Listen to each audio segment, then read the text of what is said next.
Canadians grapple with this difficult topic. Some parents may be wondering how to broach the subject of racism with their kids. Well, one parenting writer says she believes the current events should be used as a teaching moment for families.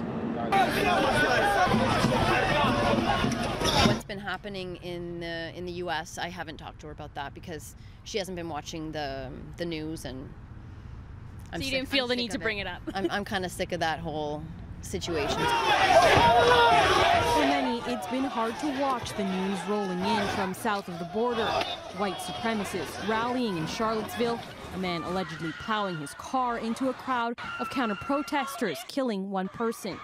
Well, most recently we haven't talked to him about it, and we haven't had him watch what's been happening inside the news, but sometimes he asks some questions about it, and we try our best to explain.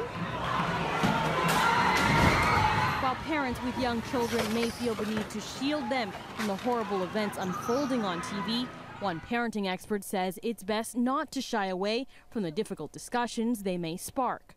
It looks like there's a resurgence, unfortunately, of racism, neo-Nazis, white nationalism, and the kids are going to hear about it, and it's best that they hear about it from their parents, who will give them not only the parental set of values that exist within the household, but also some of the tools that kids can use to navigate through the world that we're living in.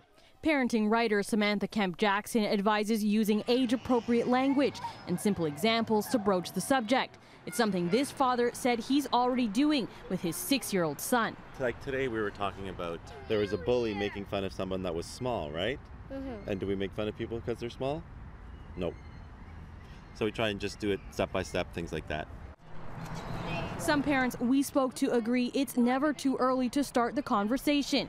Many told us racism is already a reality on the playground. Would you say your son's experienced racism? Absolutely. Absolutely. He knows it. He's gone out. Other children call him certain names, and so he comes home. It's upsetting to him. She's had a few friends in her class that weren't treated with respect because of the color of their skin or because of where they come from. And that, for me, was a huge opportunity to slam it home about how wrong the perpetrators of that kind of behavior is. In some ways, it might be even more important for somebody who perhaps is white or perhaps is not a person of color or who perhaps is not a visible minority ethnically or religiously, because you are in a position of privilege if you don't have to think about the fact that you may be treated differently.